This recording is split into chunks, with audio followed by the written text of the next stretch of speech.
And the girls that are at the bottom usually pay the. It's really, they don't have any, and they just get hit with every doc under the sun.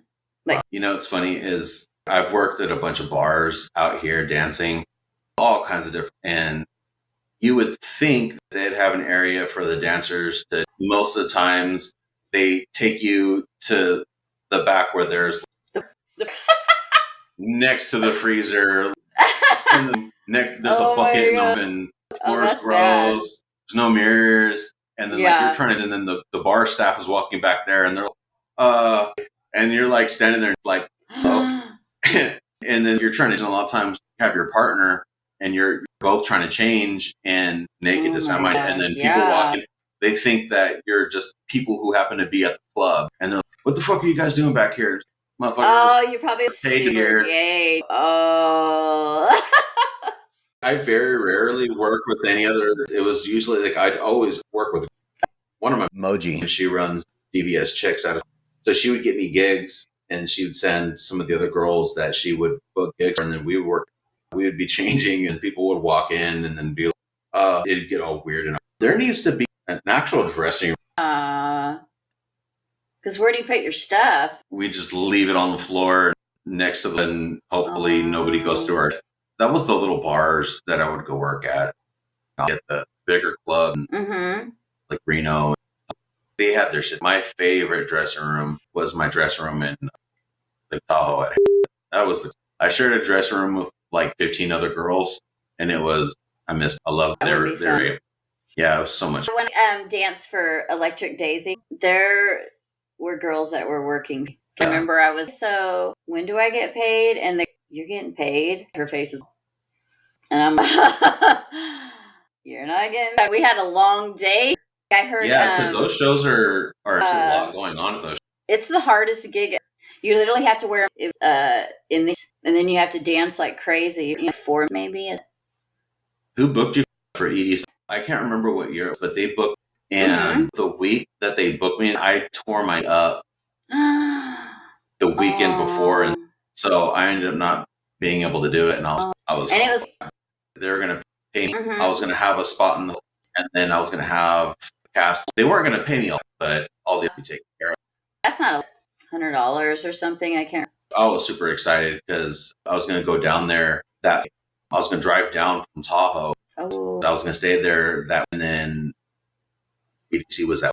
It was going to be a whole lot more money out of my than what you get part of this festival. It's just, but it was just more for like a fun.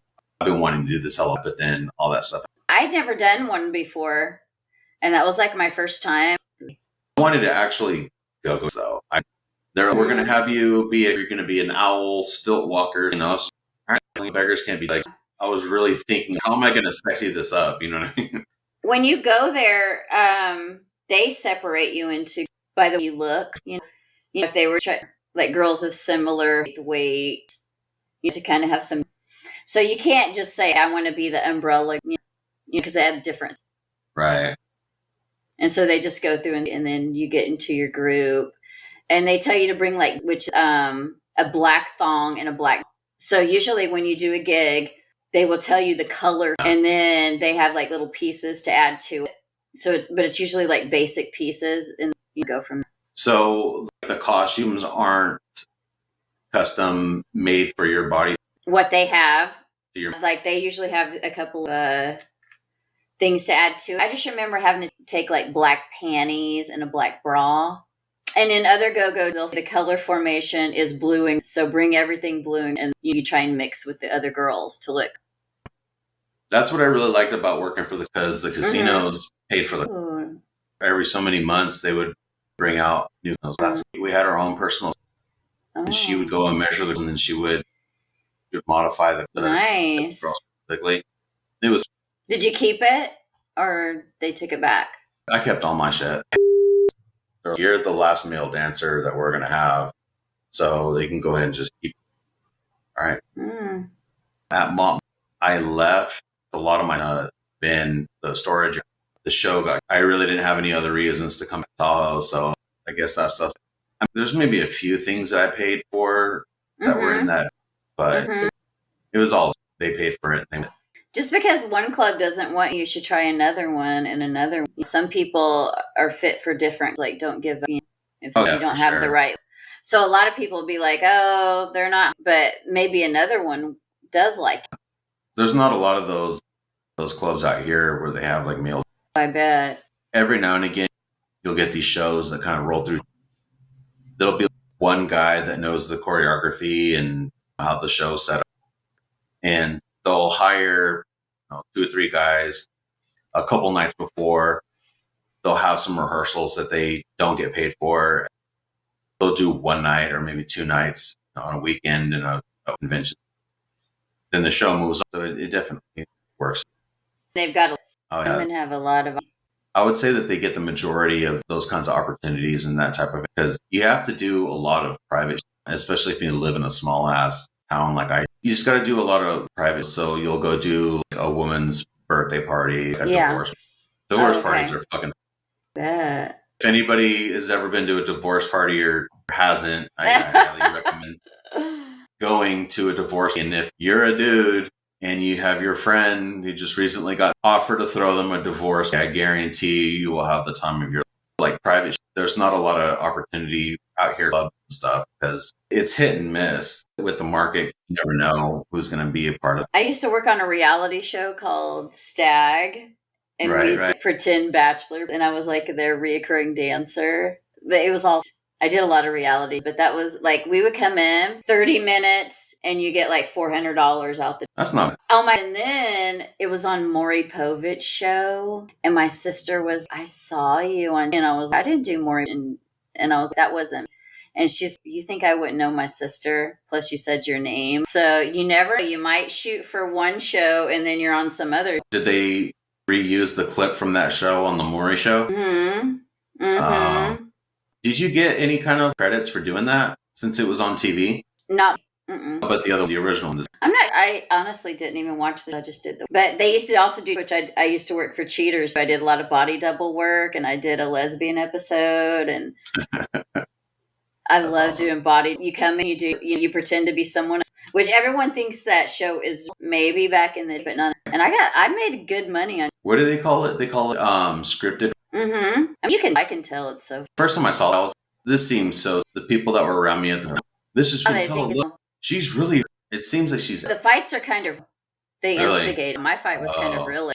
She came out and I was and tell me they were saying be really just don't whatever you don't and I just saw her coming and I was rolling. I was oh my God. She was coming after you. It was. But I laughed and they try and, it's so hard not to just bust up. I didn't even know. So it was, so they get really pumped up, but I was kind of going to she just came from my hair and was like trying to snatch a girl. I'm not going to let nobody snatch me. And then I ended up kicking the Joey guy and put blood in his, and then did the whole kick. So it looks like bloodied, but me and her going at it she jumped in the truck that I was driving and I just started punching her leg because I was like really pissed that she was fucking with me at that. Wow. So that was. We got paid fat for that. And then you go back for the interview. But I probably already signed my life. I've been through a similar thing doing private. You're in a house or a cabin or a hotel room and you go, at least this is my dude, bachelorette. And there's dudes. Where are the other guys here? They're at the bridal party or groom to be in his. And I'm like, why are they here though? And they're oh, it's cool. Just do your, all right. And then I'm doing my thing and all of a sudden someone's getting their feelings. Uh-oh. And I think it's because a lot of these dudes have never seen that side of their women. And they get jealous. Yeah. And they get jealous because when it comes to males, women treat us way differently than what they treat or how they treat their significant. I mean, it's for me, it's part of the job that but for another guy to see their woman being that, and they've never seen their woman be that, or at least not with another, then they totally freak out. And I've had a couple of guys try to fight me, and I'm standing there on my fucking, want to do this, dude? Right? Who's going to protect me if I do something like that? I know. That's the only thing that's weird about doing private parties. The occasional husband or boyfriend or just fucking. the overly aggressive gay guys